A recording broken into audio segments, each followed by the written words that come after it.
Mr. Chairman, thanks so much for bringing us together today. Mr. Dunn, Mr. Price, it's good to see you. Thank you for your time and for your input.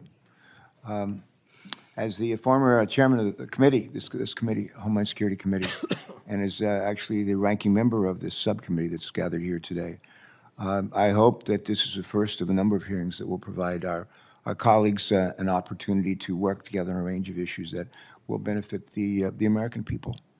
Mr. Dunn, Mr. Price, again, we thank you for joining us in an effort to shine some light on a topic that's generated a whole lot of interest, and not just from Congress, but from sports fans and concerned citizens here at home and probably beyond our borders. The proposed framework agreement between the PGA Tour and Saudi-based public investment fund is a complex issue that will likely impact the game of professional golf for a long time, maybe decades to come, and may set a precedent for other sports professional leagues here in the United States. I'm aware that there are probably more questions than answers at this early stage, but I'm glad that we have an opportunity to start asking them today. I go back and forth on the train most nights to Delaware. It's an easy train ride, about an hour and a half, and my wife and I live there, and we oftentimes she'll say to me, like, "What are y'all doing today? What are you working on today?" At the end of the day, well, what happened? And she'll ask me, I'm sure, when I get home tonight, well, what did you work on today? And she's from North Carolina. She was born in North Carolina. I was born in West Virginia. And an unlikely place to have an interest in golf, I would say. But there was a golfer there named Sammy Snead, who was before there was Jack Nicklaus, before there was Arnold Palmer. There was Sammy Snead. He was bigger than life in the state of West Virginia, where my sister and I were born. Later, we'd live in a place called Danville, Virginia. And my dad would actually take me with him to not to play golf, but to caddy.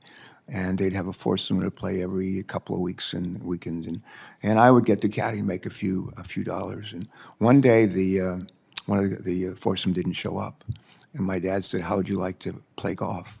I was like 12 years old, and I got to use his clubs. They were when I stood beside the golf clubs, they were as tall as me, and he made me count every stroke. I shot that day at 214. And but I was encouraged by my dad and the others who were playing golf that day, and said they thought I might have set some kind of record, which is probably true. But the next time I played, I cut 65 strokes off my score. Good trend. Could only do better. But they were talks, and the foursome, including my dad, that I was marked for greatness. The second Sammy Snead, that was not to happen. Still, I enjoy the game of golf, and I know, Mr. Price, Mr. Dunn, I know that you love the game of golf as well.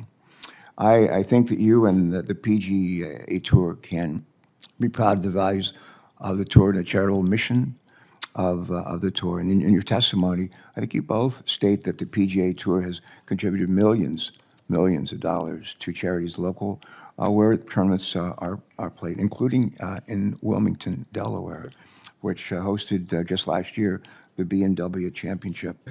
And on the LPGA side, we hosted for many years the ladies PGA Championship in Delaware, and raised a whole lot of money for a very good cause there in our state too. I'm told that the Evans Scholars Foundation in Delaware, which provides tuition and housing assistance for low-income college students who work as caddies, and they've received additional funding thanks to the effort that we're talking about here today. And I am grateful for the support that your organization has lent to our state and to countless others. Having said that, let me just say I'm concerned, as I'm sure you are too, that Saudi Arabia's human rights record runs counter to the tour's stated values of inclusion and respect. And my question, and as a result, I have maybe one question for both of you, but are you concerned that the proposed framework agreement will provide the Saudi Arabian government the opportunity to hide its human rights record behind the tour's values. Also, I know that my colleague, I think our chairman, Chairman Blumenthal, I may have touched on this issue earlier during the hearing. But if the proposed framework agreement becomes finalized, can you definitively, I'll just say, can you definitively tell us that the PGA Tour and its players will be able to speak freely about the human rights record of Saudi Arabia? Thank you, Senator. And yes, I can tell you that if the framework agreement, if we move from a framework agreement to a definitive agreement, our players will be freely able to speak about Saudi Arabia. The PGA Tour fully supports human rights. We support, complete access to our game from all individuals, whether they're participating or attending our events. And the only way we will move forward with a definitive agreement, if the PGA Tour is in complete control and our tournaments continue to be operated in accordance with our mission and our values, which includes operated for our players, but also the charity, as you so appropriately mentioned, with the BMW Championship that was conducted in Wimbledon last year. All right, thank you. Mr. Dunn, you want to add anything to that? Senator, I completely, obviously support both what you said and what Ron said. Critical is this, in this framework agreement, and the hope towards the definitive agreement is the control. And we absolutely agree with what you said, and we wouldn't go ahead with, I mean, it's not going to get any support without it. All right, thank you both. My time's expired. Thank you. Thank you.